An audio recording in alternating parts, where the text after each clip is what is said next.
Все тайм-коды и ссылки на товары в описании. И вот ты захотел стать блогером и не знаешь, какое оборудование нужно для этого купить. Я расскажу, какую камеру купить и стоит ли вообще ее брать. Расскажу, какой микрофон лучше взять, чтобы на постпродакшене вы не слышали звук скрипучей двери, а слышали свой голос. Скажу, какой лучше использовать цвет и как его выставить, и также расскажу, как и где монтировать.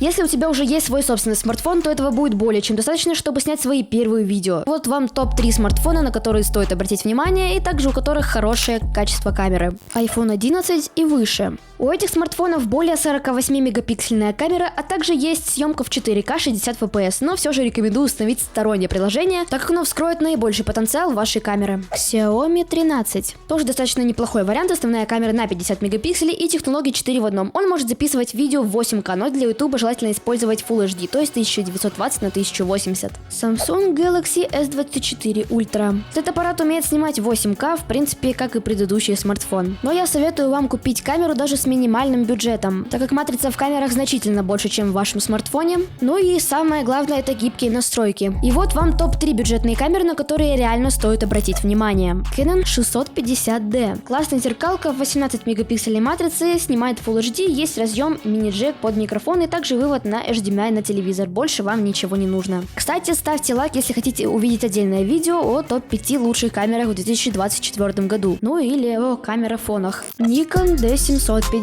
Тоже классная камера, но теперь снимает аж 60 FPS, Full HD разрешение, и также есть помимо микрофонов и HDMI вывод на гарнитуру, то есть вы сможете мониторить свой звук, что, кстати, очень удобно.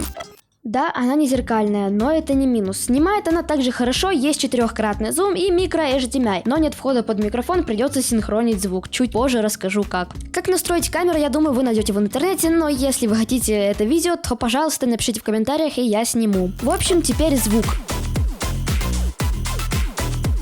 Звук — это очень главная вещь, так как если вы будете снимать на какую-то мыльницу, при этом у вас качество звука будет примерно как у меня, хотя бы как у меня, то, поздравляю, вас будут смотреть. А если наоборот, то нет. Ну, не будем о грустном. В общем, есть два типа микрофонов в стиле кино. Есть петличка и пушка. Петличные микрофоны бывают как беспроводные, так и проводные, а пушки только одного типа. Берите любой тип, смотря по какие задачи и бюджет. И вот вам топ-3 микрофонных радиосистемы, на которые можно обратить внимание, плюс одна проводная. DJI Mic. Хорошая система с приемником и выходом на отдельный микрофон и для прослушивания. Показывает уровень громкости радиосигнал и уровень заряда с режимом. Rode Wireless Go. Все то же самое, только приемники и передатчик чуть больше. Sunga G1 или G2. Аналогично, но меньше, чем у Rode. Есть две версии, где G1 без экранчика, а G2 с экранчиком для мониторинга, как у DJI. Boya by M1. Это проводной микрофон с переключателями для камеры и для телефона и с очень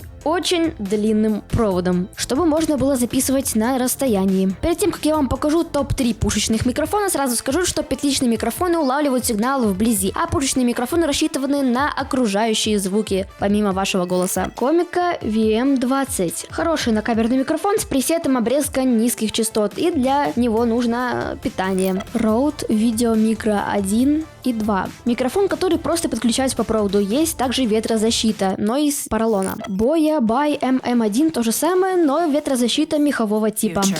Свет. Света должно быть много, только скажите и сниму видео о том, как расставить свет в вашем видео. В общем, для начинающего, так сказать, стартапа вам не нужны никакие профессиональные софтбоксы с профессиональным светом. Для первого света достаточно будет обычной кольцевой лампы, просто берите большую, прям большую, и выставляйте на ней холодный цвет. И также избавьтесь от других источников освещения, например, из окна или из вашей потолочной люстры. Вот вам две популярные фирмы, это Endoyer и Goodex. Скажу по секрету, сам использую Endoyer, пока не жаловался. Но я не меломан какой-то одной фирмы, я просто смотрю на качество и задачи.